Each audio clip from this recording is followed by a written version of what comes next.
Well, while we're filming this right now, it's raining in Louisiana, and we've gotten a lot of it over the last couple of months here, and it's really becoming a problem. TWILA's Neil Melancon shows us how from backyards to cornfields, the weeds are winning these days. If you're like me right now, you're having this trouble in your yard. Weeds. The rainy weather we've been having this winter has prevented us from spraying pre-emergent herbicide at the house, which has resulted in this. On farm fields across the state, the issue is much more profound, though.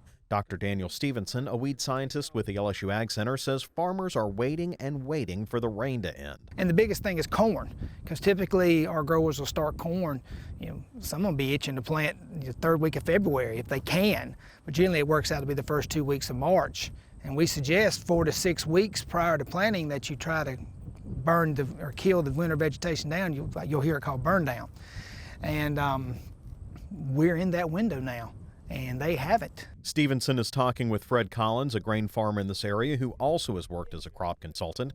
As the two walk these fields near Alexandria, it's becoming clear everyone should have sprayed earlier, but you know what they say about hindsight. This is the second year in a row that we've had a really wet second half of January and into February. I think we're going to see a lot of growers with corn shift into that late December, 1st of January time and go ahead and spray and use a herbicide to remove the winter vegetation just to get a jump start. I mean, I had individuals calling me January 2nd asking about a burn down application, and I tried to discourage them, saying, look, you're greater than 6 weeks out, we recommend 4 to 6 weeks. Hindsight's 20/20. If I'd have known what was going to happen, I'd been like, get after it. The good news is most of the winter weeds are in the process of finishing their life cycle, so the impact to soybeans and cotton will be minimal. The bad news is that these plants hide another problem: bugs. We've had such a mild winter that there's numerous insects out through this winter vegetation that would love nothing more than to leave the weed they're on and chew on the corn that's emerging. It's not too late for corn, as corn can be planted through April, Stevenson says. However, cost will go up if it keeps raining, as the crop protection chemicals will have to be applied more and more by air. The soil is so wet that the ground sprayers, it's just, they'll sink, they'll bog down.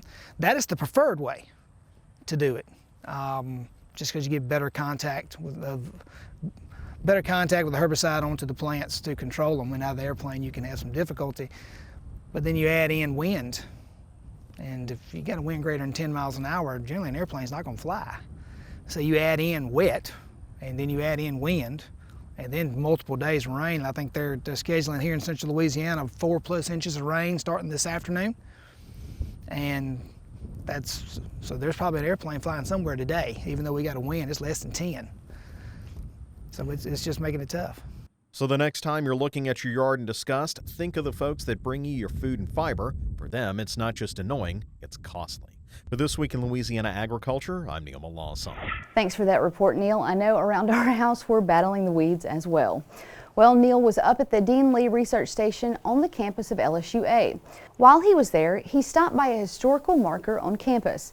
February is Black History Month, and this marker celebrates the life of Solomon Northup, whose life story was told in the movie 12 Years a Slave.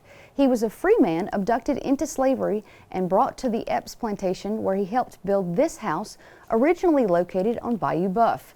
If you'd like to learn more about the Epps house, there's a museum in Bunkie near the house's original location. Still to come on TWILA, cattle, kids, and a big arena. We'll bring you the sights and sounds of the LSU Livestock Show up next. Stay with us.